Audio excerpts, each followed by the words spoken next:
मान्यवर, आज बस्तर से नक्सलवाद लगभग समाप्त हो चुका है। 6 सरेंडर हो गए, 3 मारे गए, एक भी नहीं बचा है। तो उनकी पोलिट ब्यूरो मेंबर और सीएमसी ये पूरा समाप्त हो चुका है और हमने लक्ष्य किया था कि 31 मार्च को नक्सल मुक्त करेंगे। मैं पूरी व्यवस्था होने के बाद देश को भी सूचित करूंगा, मगर मैं ऐसा बोल सकता हूं, धड़ल्ले से बोल सकता हूं कि हम नक्सल मुक्त हो गए हैं। ऐसा कहने में कोई तकलीफ नहीं। नमस्कार दोस्तों, ब्रेकिंग राज न्यूज में आप सभी का स्वागत है। दोस्तों, आज हम बात कर रहे हैं लोकसभा में नक्सलवाद पर दहाड़े गृह मंत्री अमित शाह की, जिन्होंने बब्बर शेर की तरह कांग्रेस के साथ विपक्ष को कटघरे में खड़ा किया और कहा मोदी का भारत नक्सलवाद मुक्त भारत बन रहा है। दोस्तों, संसद में नक्सलवाद और उससे जुड़े मुद्दों पर अमित शाह ने कांग्रेस पर तीखा हमला करते हुए कहा कि देश लंबे समय तक नक्सलवाद की समस्या से जूझता रहा, लेकिन अब हालात तेजी से बदल रही हैं और सरकार इस समस्या को जड़ से खत्म करने के लिए प्रतिबद्ध है। दोस्तों, अमित शाह ने साफ शब्दों में कहा कि देश के करीब 12 राज्य कभी नक्सलवाद से प्रभावित रहे। उन्होंने बताया कि वामपंथी विचारधारा के प्रभाव से इन क्षेत्रों में नक्सलवाद फैला और लंबे समय तक विकास बाधित रहा। उन्होंने दावा किया कि अब हालात काफी हद तक सुधर चुके हैं, खासकर बस्तर जैसे इलाकों में नक्सलवाद लगभग समाप्ति की ओर है। बहुत खुशी है कि देश और हम सब के लिए बहुत महत्वपूर्ण एक घटनाक्रम जो 1970 से लेकर 2026 तक चला, उस घटनाक्रम के बारे में आज संसद में चर्चा हो रही। मान्यवर, ये थियोरी का जो प्रचार कर रहे थे वो एक गलत प्रकार का नैरेटिव, एक गलत प्रकार का स्वप्न भोले भाले आदिवासियों के सामने रखा था कि हम आपके अधिकार के लिए लड़ रहे हैं, हम आपको न्याय दिलाने के लिए लड़ रहे हैं, हम आप विकास से महरूम रह गए हो इसलिए लड़ रहे हैं। मान्यवर, आज बस्तर से नक्सलवाद लगभग समाप्त हो चुका है और ये आज जो 2024 की इनकी मुख्य कैडर है मान्यवर, इसकी स्थिति आज मैं बताना चाहता हूं। सेंट्रल कमेटी मेंबर और पोलिट ब्यूरो मेंबर 2024 की शुरुआत में कुल 21 थे। मेरी बात ध्यान से सुनिएगा, ये इनकी पार्टी का केंद्रीय नेतृत्व है।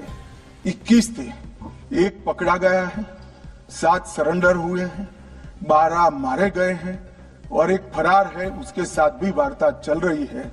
मुझे लगता है वो भी जल्दी सरेंडर कर देंगे। तो 21 के 21 सेंट्रल कमिटी मेंबर और पोलिट ब्यूरो मेंबर समाप्त हो चुके हैं और केंद्रीय व्यवस्था उनकी टूट चुकी। दंडकार्यालय में 27 स्टेट कमिटी थी, 27 की स्टेट कमिटी थी, 3 अरेस्ट हुए, 20 सरेंडर हुए, 11 मारे गए और 2 से बातचीत चालू हुई है। वो भी 37 के 37 लोग दंडकारण्य जो उनकी मुख्य स्टेट कमेटी थी वो समाप्त हो चुकी। Madhya Pradesh, Maharashtra, Chhattisgarh MMC state committee 3 surrender कर गए, 3 की ही बची थी। ओडिशा 4 बचे थे, 1 सरेंडर करा, 3 मारे गए। ओएससी ओडिशा 5 सरेंडर करे, 5 मारे गए, 10 ही थे। डिस्टर्ब रीजन ब्यूरो अरेस्ट 1 हुआ, 3 मारे गए, 1 फरार है, खाली बने 1 ही फरार है, तो 6 के 6 हो गए। और तेलंगाना में 6 सरेंडर हो गए, 3 मारे गए, 1 भी नहीं बचा है। तो उनकी पोलिट ब्यूरो मेंबर और सीएमसी ये पूरा समाप्त हो चुका है और हमने लक्ष्य किया था कि 31 मार्च को नक्सल मुक्त करेंगे।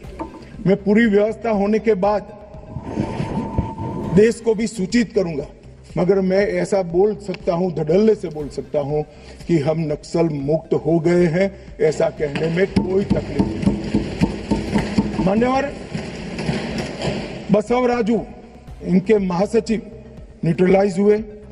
हिडमा जिन्होंने 27 लोगों को मारा था, 28 वर्ष से एक्टिव थे। बसवराजू जी 49 वर्ष से एक्टिव थे। विवेक 40 वर्ष से एक्टिव था, न्यूट्रलाइज हुआ।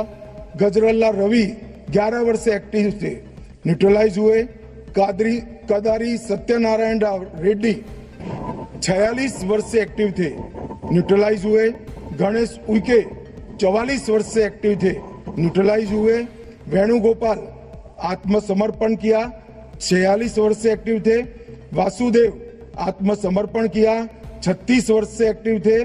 पल्लूरी प्रसाद राव चंदना 46 वर्ष से एक्टिव थे, आत्मसमर्पण किया। रामदेव माझी देवू 36 वर्ष से एक्टिव थे, समर्पण किया।